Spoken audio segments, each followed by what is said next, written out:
In a move that sent shockwaves through international markets, President Trump announced sweeping new tariffs on Canadian goods, aiming to protect American industries and jobs. But what he didn't anticipate was the scale and precision of Canada's response. Almost overnight, Canada unveiled a set of retaliatory measures that would not only target American exports, but also strike at a unique American vulnerability: Alaska's lifeline to the lower 48 states. Suddenly, Alaska, a state often seen as remote and insulated from the politics of Washington, found itself thrust into the center of an international trade dispute. The border between Alaska and Canada, usually a symbol of peaceful cooperation, became a potential flashpoint. The Alaska Highway, stretching over 1,300 miles through rugged Canadian wilderness, is the only overland route connecting Alaska to the rest of the United States. What began as a bold economic maneuver from Washington quickly spiraled into a crisis, threatening to sever this vital artery.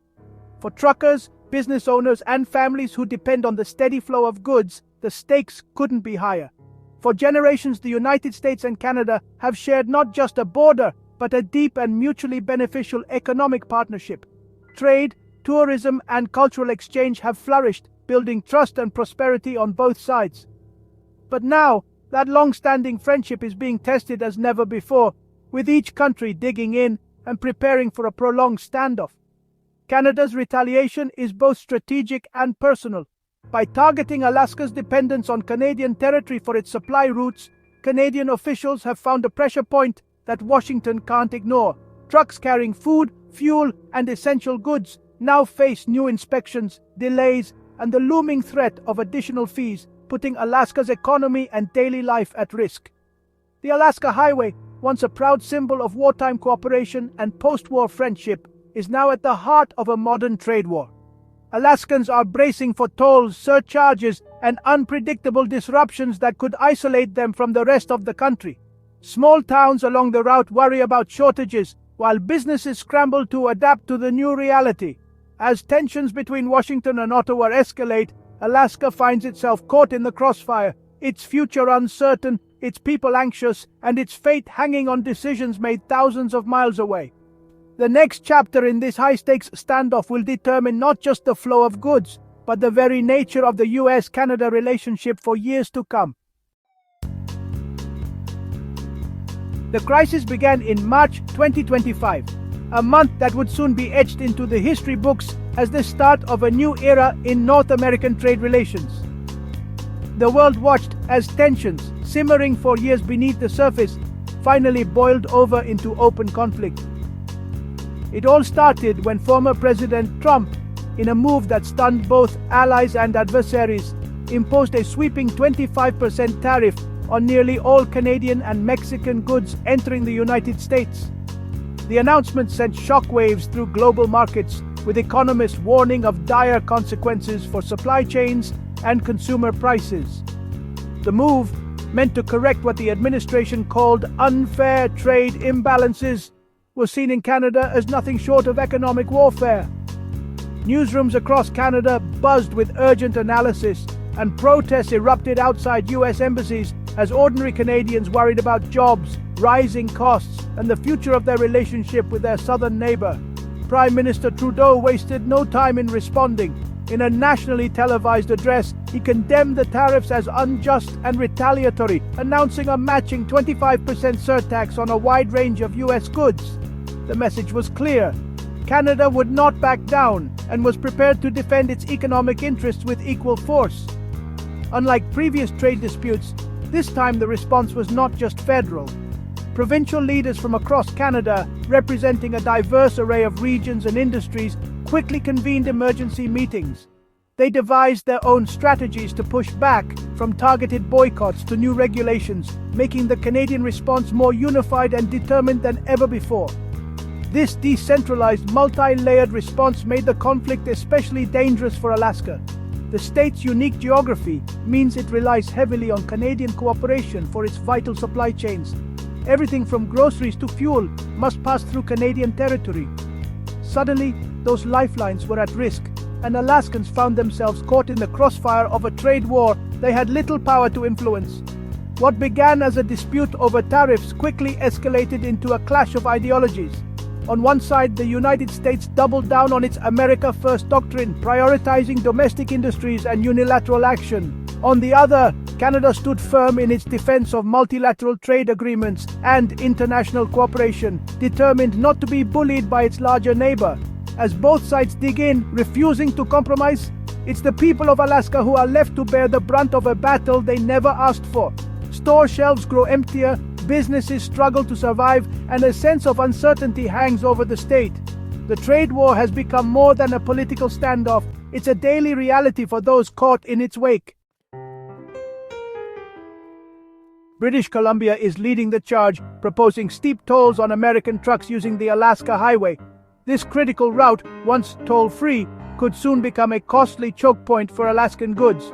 Premier David Eby frames the move as necessary retaliation, holding the tolls as a weapon if the U.S. doesn't back down. For Alaska, the impact would be immediate: higher costs for fresh food, fuel, and industrial supplies. The plan is feasible, with existing way stations ready to be converted for toll collection. By exploiting Alaska's isolation, British Columbia is turning geography into leverage. The open road to Alaska may soon come with a steep price. British Columbia isn't alone. Other provinces are piling on. Ontario plans a 25% surcharge on electricity exports to the U.S., targeting American consumers and industries. In the Yukon, Premier Ranch Pillai has cut off American liquor imports and restricted U.S. businesses from government contracts. These actions, though smaller in scale, show a united Canadian front. The result is a multi-front economic conflict, with Alaska facing pressure from all sides. Provincial solidarity gives Canada powerful tools to retaliate, making a quick resolution even harder. For Alaska, the message is clear: the entire Canadian political system is ready to push back. Alaska's leaders are facing one of the most complex and urgent crises in recent memory, and opinions on how to move forward are deeply divided. The state's unique position, geographically isolated yet economically intertwined with its neighbors, means that every decision carries enormous weight. In the halls of government, heated debates echo as officials weigh the risks and benefits of each possible response. Governor Mike Dunleavy has taken a cautious approach, urging diplomacy and dialogue above all else. He warns that any escalation, whether economic or political, could have unintended consequences that would ultimately hurt everyday Alaskans. Dunleavy emphasizes the importance of maintaining open lines of communication with Canadian officials, hoping to find common ground before the situation spirals further.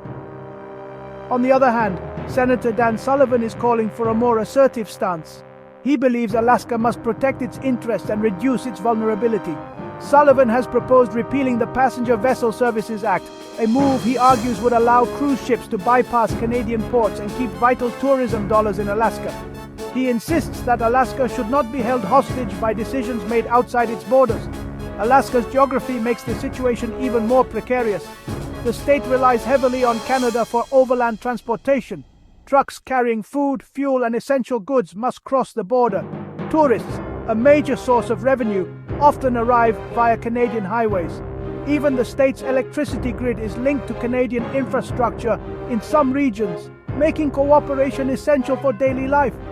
For Alaskan business owners and families, the crisis is already being felt.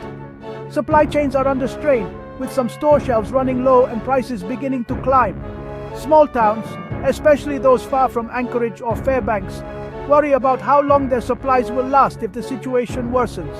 The uncertainty is creating anxiety for parents, workers, and local entrepreneurs alike.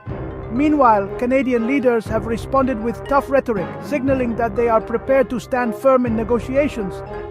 News headlines and official statements have made the threat feel immediate and real for Alaskans, who are watching developments closely and wondering what the future holds. Now, Alaska's politicians are at a crossroads. They must choose between seeking reconciliation and cooperation with Canada or pursuing a path toward greater independence, each option fraught with risks. The wrong move could devastate the state's fragile economy, while the right one could secure its future for generations. As the crisis deepens, the stakes for Alaska have never been higher.